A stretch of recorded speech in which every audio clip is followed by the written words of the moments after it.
마가복음 13장은 마가복음서의 묵시록이라고도 불립니다. 왜냐하면 종말에 대한 예수님의 묵시적 예언의 말씀으로 가득 차 있기 때문입니다. 예수님께서 예루살렘 성전을 떠나실 때 제자들 중 한 사람이 예수님께 말씀드렸습니다. 선생님, 저것 좀 보십시오. 저 큰 돌들이며 웅장한 건물을 좀 보십시오. 커다란 돌들로 지어진 예루살렘 성전의 아름다움과 장엄함 앞에 감탄사를 연발합니다. 그도 그럴 것이 갈릴리 바닷가 출신인 그는 성전의 웅장하고 위험 있는 모습에 압도당했던 것입니다. 이런 성전이라면 결코 무너지지 않을 것이라고 탄성을 질렀습니다. 일종의 성전에 대한 자부심입니다. 최초의 예루살렘 성전은 솔로몬 왕이 지었습니다.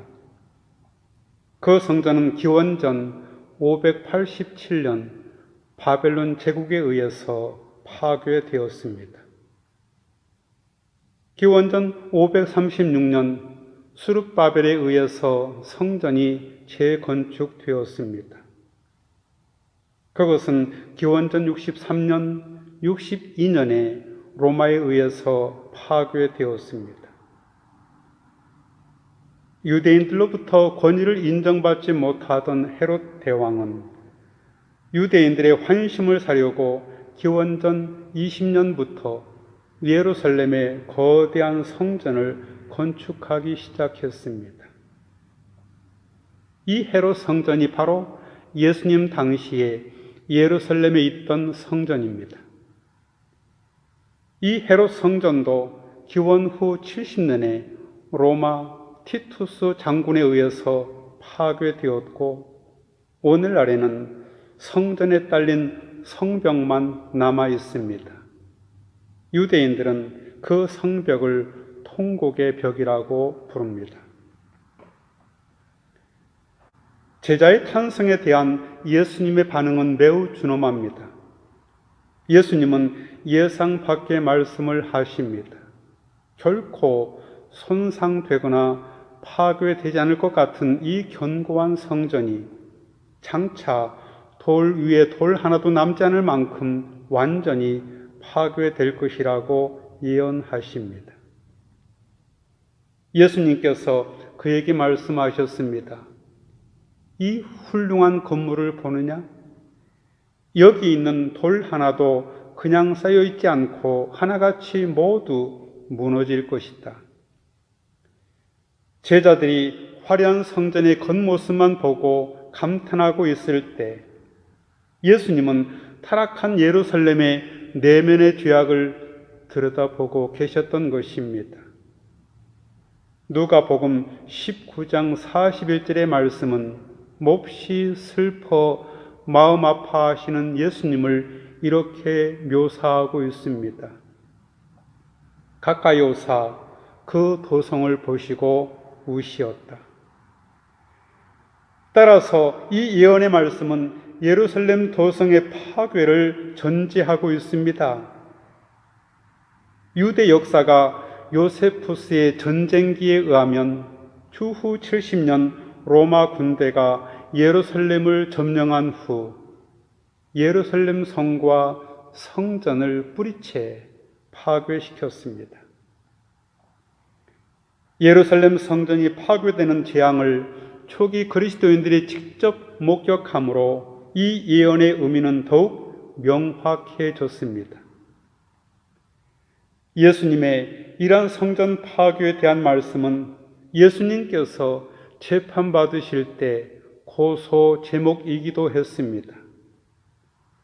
우리가 그의 말을 들으니 손으로 지은 이 성전을 내가 헐고 손으로 짓지 아니한 다른 성전을 사흘 동안에 지으리라 하더라. 또 한편 지나가는 자들이 머리를 흔들며 십자가에 못 박히신 예수님을 모욕하며 이렇게 말했습니다. 아하, 성전을 헐고 사흘에 짓는다는 자여, 성전을 모독하고 파괴하는 자라는 비난을 받으셨던 것입니다. 그러나 예수님은 웅장하고 화려한 예루살렘 성전 뒤에 숨겨진 예루살렘의 죄악이 하나님의 심판을 자초하게 될 것이라고 비통해하며 경고하고 계십니다. 이 짤막한 대화가 있은 후 예수님께서 성전 맞은편 감난산에 앉아 계실 때에 베드로와 야고보와 요한과 안드레가 따로 나와서 예수님께 물었습니다. 감난산은 구약성서 스가랴 14장 4절에 의하면 메시아가 종말에 임할 장소입니다. 유대인들의 궁극적 기다림의 장소이기도 합니다. 그날이 오면 주님께서 예루살렘 맞은편 동쪽 감난산 위에 발을 디디고 서실 것이다. 따라서 제자들이 예루살렘 성을 내려다보면서 예수님께 종말의 징조를 여쭙고 있습니다. 우리에게 말씀해 주십시오. 그런 일이 언제 일어납니까? 그런 일이 다 이루어질 무렵에는 어떤 징조가 있겠습니까? 두 가지 질문입니다. 성전 파괴의 정확한 시기와 그와 함께 일어날 사건들을 알고 싶어 합니다. 종말의 시기와 그때 나타날 징조입니다. 성전 파괴의 예고는 제자들에게 세상 종말에 대한 관심을 불러일으켰습니다. 하나님 나라의 궁극적이며 명백한 도래에 대한 물음입니다.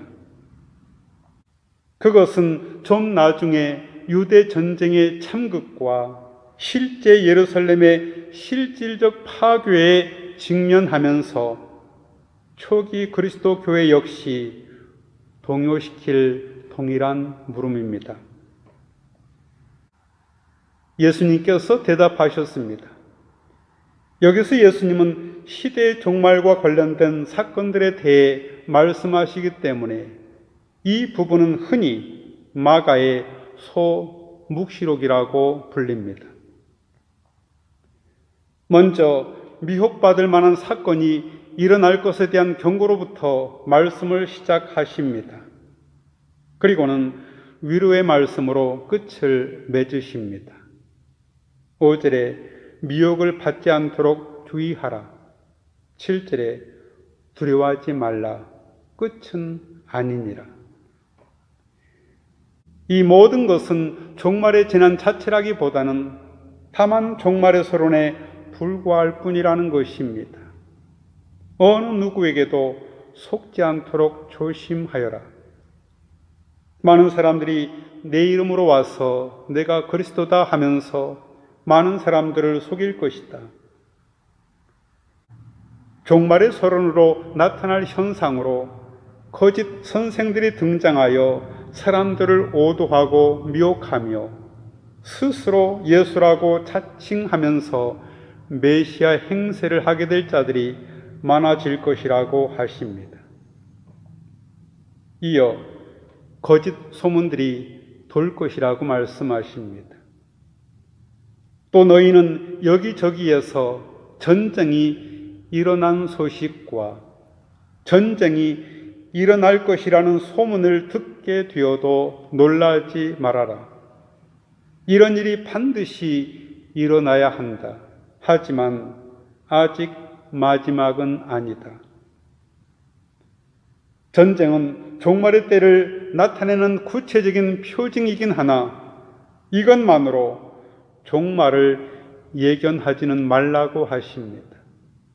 왜냐하면 전쟁에 이어 자연재해가 일어날 것이기 때문입니다. 민족과 민족이 서로 대항해 일어나고 나라와 나라가 서로 대항해 일어날 것이다. 곳곳에서 지진이 일어나고 기근이 들 것이다. 전쟁의 참혹성은 자연의 재해를 일으키는데 곧 지진과 기근입니다. 바룩의 묵시록에 의하면 전쟁에서 살아남은 자는 지진 때문에 망하게 될 것이요, 지진 중에도 살아남은 자는 화염에 타 죽을 것이요, 화염 중에도 살아남은 자는 배고픔으로 파멸에 이를 것이다. 그러나 이런 일은 해산하는 고통의 시작일 뿐이다. 추후 66년에 발발한 유대 전쟁은 초기 그리스도인들에게는 하나님의 계획 속에 놓여진 종말의 표시로 다가왔습니다. 그럼에도 불구하고 이는 마지막 종말의 시작일 뿐입니다. 전쟁이 발발하고 성전이 파괴되었으나 이것은 우주적 종말의 마지막 장면은 결코 아닙니다. 여전히 기다림의 자리에서 궁극적 종말과 구원의 때를 기다려야 합니다. 따라서 종말의 때 구원을 희구하면서 제자들은 참 메시아이신 예수님에 대한 바른 신앙 고백과 마지막 징조에 대한 바른 판단을 통해서 미혹의 영을 물리쳐야 할 과제를 부여받고 있습니다. 예수님의 답변은 그 두 사건, 즉 7절과 8절에 이런 일이 있어야 하되 아직 끝은 아니니라. 이는 재난의 시작이니라. 그리고 10절과 13절에 복음이 먼저 만국에 전파되어야 할 것이니라. 끝까지 견디는 자는 구원을 받으리라. 예수님은 재난의 시작과 끝, 이 두 사건을 구별할 것을 당부하시면서 중간기의 곤경과 위험들에 대처할 수 있도록 제자들을 대비시키는 데 집중하고 계십니다. 이 중간기는 거듭해서 임박한 종말을 통보하지만 그 중간기가 얼마나 긴지는 아무도 계산할 수 없습니다. 32절에 그러나 그날과 그때는 아무도 모르나니 하늘에 있는 천사들도 아들도 모르고 아버지만 아시느니라. 정확한 종말의 시기는 예고될 수 없지만 예수님을 따르는 사람들이 온 세상에 복음을 선포하면서 겪게 될 박해를 포함한 일련의 사건들이 종말이 오기 전에 일어날 것이라고 알려주십니다.